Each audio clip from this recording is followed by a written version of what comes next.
Kita akan melanjutkan seri kita tentang buah roh, dan kita akan membicarakan tentang bentuk kasih yang spesial yang disebut dengan kasih agape, yaitu kasih yang tidak bersyarat, kasih yang berkorban, yang selalu memberi dan memberi.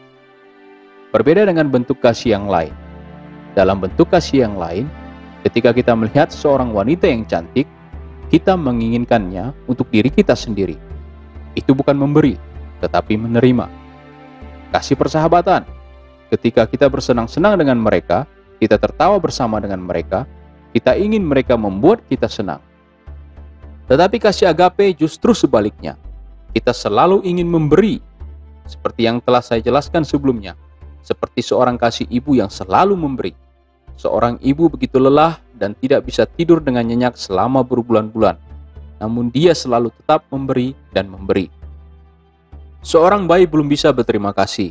Selama 1-2 tahun, bayi itu tidak bisa mengatakan terima kasih. Hanya menuntut. Namun seorang ibu selalu tetap memberi. Seorang ibu akan memberikan nyawanya demi bayinya. Bagaimana seorang ibu bisa memiliki kasih yang begitu besar yang kita sebut dengan kasih ibu? Tuhan yang telah menaruhkannya. Seorang ayah biasanya tidak memiliki bentuk kasih seperti itu. Hanya seorang ibu. Ketika seorang ibu melahirkan anaknya, Tuhan menaruhkan bentuk kasih yang spesial itu ke dalam hatinya. Sangat unik. Tetapi hari ini kita akan berbicara tentang bagaimana Roh Kudus menaruhkan kasih yang spesial ke dalam hati orang Kristen.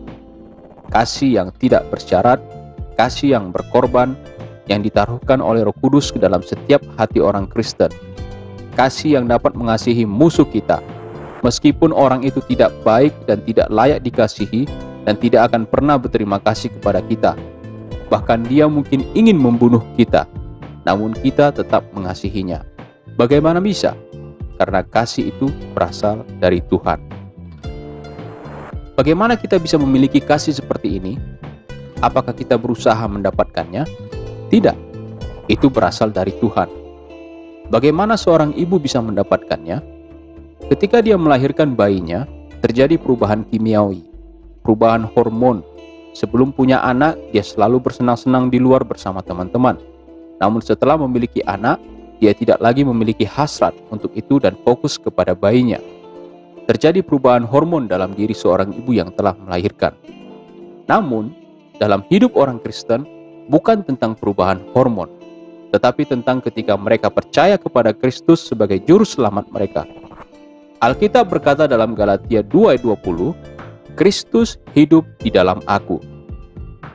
Ketika kita menerima Yesus, Dia hidup di dalam kita. Dalam Yohanes pasal yang ketiga ayat 3, topik yang diajarkan adalah tentang lahir kembali. Ketika kita telah menerima Yesus, kita memiliki DNA yang baru, karakter yang baru.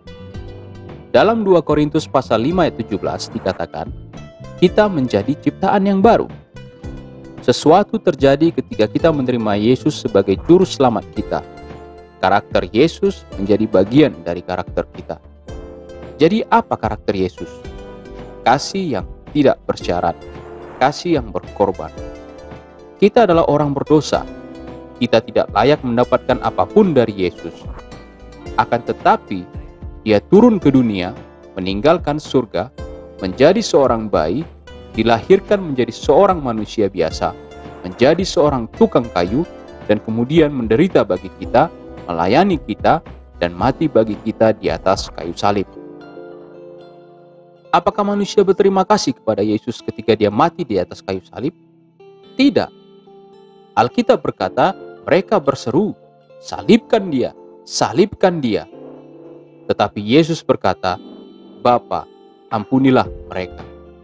Wow, kasih seperti apa ini? Itulah kasih agape. Kasih yang tidak bersyarat, kasih yang mau berkorban. Ketika kita menerima Yesus sebagai juru selamat, karakter yang ada dalam hidup Yesus, yaitu mengasihi mereka yang berseru salibkan Dia, karakter itu sekarang menjadi milik kita. Jadi, kita memiliki karakter yang baru dari Yesus. Yang kedua, ketika kita menjadi orang percaya, ketika kita mengerti Injil, kita akan berkata, wow, betapa luar biasanya. Kita orang yang berdosa, namun Yesus mau mati untuk dosa-dosa kita. Kita mengalami kasih yang begitu luar biasa. Selama bertahun-tahun saya tidak pernah peduli tentang Yesus, tidak punya waktu untuk Yesus, saya tidak mau ke gereja, akan tetapi Dia tetap mengasihi kita. Kita telah mengalami kasih seperti ini. Kita akan mampu memberikan kasih yang sama. Dua hal yang terjadi kepada orang Kristen yang telah dilahirkan kembali. Yang pertama adalah karakter Kristus, karena Yesus ada dalam hati kita ketika kita menerimanya. Dan yang kedua adalah suatu pengalaman dikasihi dengan begitu indahnya oleh Yesus. Ketika kita memiliki karakter dan pengalaman seperti ini, kita akan mampu mengasihi orang lain seperti Kristus telah mengasihi kita. Ketika kita mulai berkata, wow, sebelumnya aku tidak berdoa untuk orang itu, orang yang bahkan bukan temanku. Namun ketika kita dilahirkan kembali, menjadi orang Kristen yang benar, kita mulai mendoakan mereka. Sebelumnya Anda berkata, untuk apa aku membantu mereka? Mereka bukan keluargaku, mereka tidak tahu berterima kasih. Tapi sekarang, selama masa corona, Anda merasa ingin menolong mereka. Meskipun ditentang oleh keluarga Anda, karena Kristus telah menolong Anda. Aku ingin membantu mereka.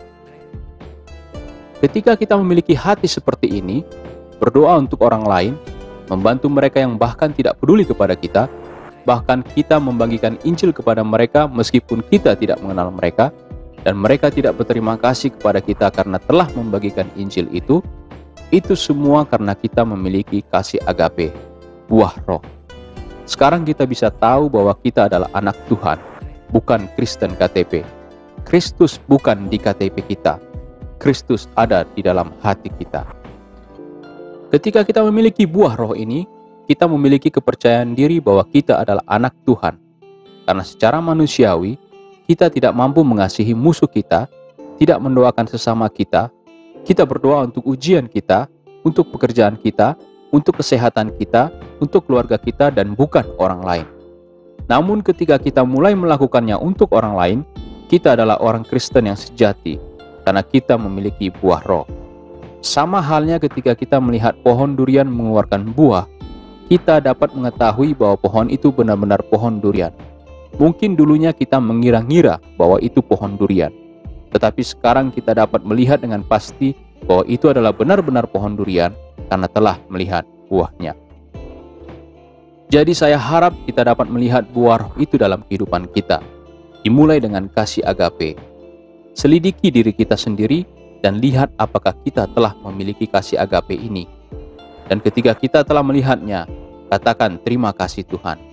Kita benar-benar adalah anaknya, bukan Kristen KTP. Tuhan memberkati.